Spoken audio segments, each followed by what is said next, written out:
북한이 지금 최악의 경제난과 식량난, 외환난과 에너지난으로 얼마나 힘든 삶을 보내고 있습니까?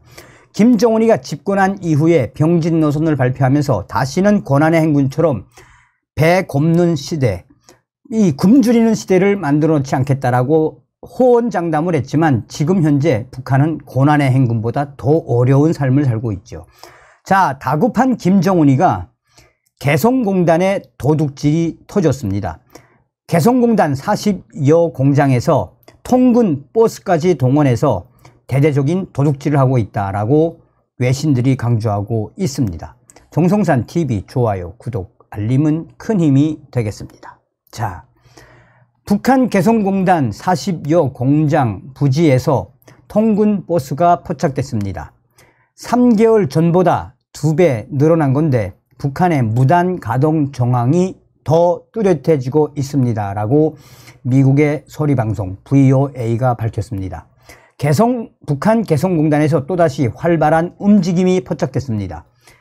VOA가 플래닛 랩스의 이달 4일 이 위성 사진을 분석한 결과 북한 개성공단 내에 42곳의 건물 앞에서 버스와 승합차, 트럭 등이 발견됐습니다. 대놓고 도둑질을 한다는 거죠. 앞서서 VOA는 지난 4월 촬영된 위성 사진들을 토대로 개성공단 내에 21곳의 건물과 공터에서 버스와 인파, 자재 등이 발견됐다고 전한 바 있습니다. 그런데 북한의 김정은이가 불과 3개월 만에 움직임이 2배로 늘어났습니다. 차량은 건물 앞 주차장 혹은 공터에 한 대에서 2대씩 정차한 형태로 발견되고 있습니다. 특히 버스가 가장 많았는데 대부분 지붕 일부분이 하얀색인 파란색 버스였습니다. 이는 해당 버스가 과거 개성공업지구관리위원회가 북한 근로자 출퇴근 편의를 위해 제공한 현대자동차의 대형 버스 에어로시티라는 점을 추정케 합니다. 에어로시티는 지붕에 하얀색 에어컨이 설치되어 있어 위성 사진만으로도 쉽게 판별할 수가 있습니다. 한때 근로자 통근용으로 운영됐던 한국 측 버스가 개성공단 건물에 정차한 정황은 북한이 해당 공장을 계속해서 이용하는 것 아니냐라는 또 다른 추론으로 이어지고 있습니다. VOA가 개성공단 폐쇄 직전의 업체 지도를 위성 사진과 비교한 결과 또 이 내용들을 다 업그레이드한 결과 이번에 버스가 대대적으로 발견된 것은 제영 솔루텍, 남영 NK, 에이스 힌지텍, 신원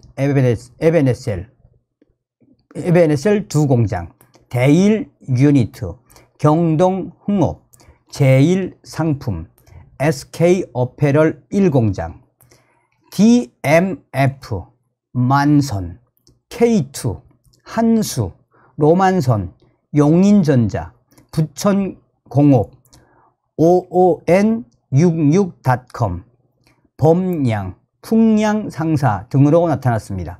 대부분 다 가전제품 만들고 뭐 옷 만들고 이런 것이 아닙니까? 그러니까 대놓고 김정은이가 대놓고 생산을 한다는 거며 김정은이가 대놓고 도둑질 한다는 거죠. 자, 업종별로는 섬유와 봉제, 위복, 제조업체가 17곳으로 가장 많았고 가죽, 가방, 신발 제조업체와 복합업종이 각각 6곳으로 그 뒤를 이었습니다. 그 밖에 전자업체 3곳, 기계, 금속 2곳, 기타 제조업 2곳, 화학업종 1곳 등에서 버스가 발견되었습니다. 또한 개성공단 내 기술교육센터와 관리위원회 건물 등 지원시설에서도 버스가 정차한 것으로 확인됐습니다. 개성공단 내의 도로에서는 승합차 혹은 소형 트럭으로 보이는 차량들이 대대적으로 발견됐습니다. 아울러 일부 건물 앞에는 자재 더미로 보이는 물체가 놓여 있고 지난 4월 건물 한켠에 쓰레기가 가득한 장면이 포착됐던 일부 공장 부지는 깨끗하게 치워져 있었습니다. 이 역시도 북한이 개성공단을 무단 사용하고 있을 가능성을 시사하고 있습니다.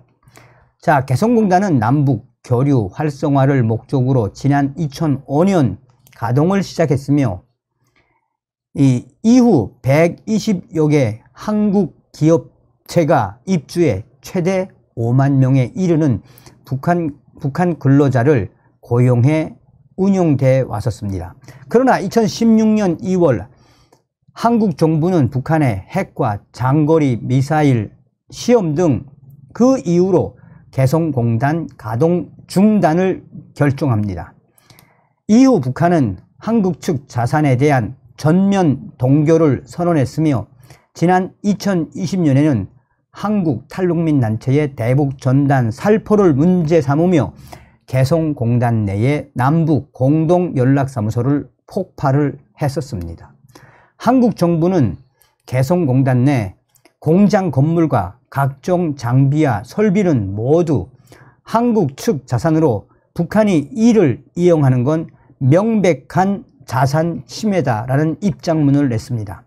한국의 통일부는 북한의 남북 공동연락사무소 폭파에 대해 손해배상을 청구하는 소송을 한국 서울중앙지방법원에 제출했습니다.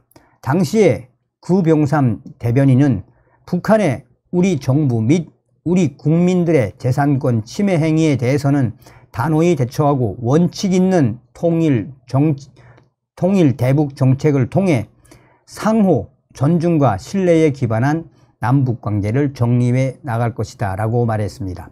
얼마 전에 김영호 한국의 통일부 장관도 개성공단의 북한 측 무단 사용과 관련해 원칙적인 입장을 갖고 대응해 나아가겠다라고 말했습니다. 자, 이 소식, 김정은이가 대놓고 개성공단 내의 한국 자산들을 도둑질하는 소식은 미국의 자유아시아 방송도 소상하게 전했었죠. 당시에 미국의 자유아시아 방송은 현재 지금 북한 개성공단 내에서 김정은이가 어떻게 개성공단 내에 이 자산들을 도둑질하고 있으며 어떤 공장들에서 가동을 하고 있는지 열적외선 인공위성 사진을 분석을 한 이후에 김정은이가 올해 들어와서 개성공단 내에 한국 측 자산인 이 기계와 또 여러 설비들을 무단 사용하고 있다라고 자유아시아 방송은 김정은이의 이런 모든 이 도둑질, 그러니까 한국 자산을 이용하는 것은 바로 무엇이다? 김정은이가 오죽 이 북한 내부가 심각하면 이렇게 개성공단의 한국 측 자산들을 무단 가동하겠나라고 자유아시아 방송이 김정은의 이 행태를 꼬집은 적이 있죠. 어찌되었든 김정은의 이 소식에서 본질은 무엇이겠습니까? 김정은에게는 벙커버스터가 정답입니다. 다음 시간에 뵙겠습니다. 멸공. 성산TV 좋아요, 구독, 알림은 큰 힘이 됩니다. 후원해주시는 모든 분들께 가열차게 멸공.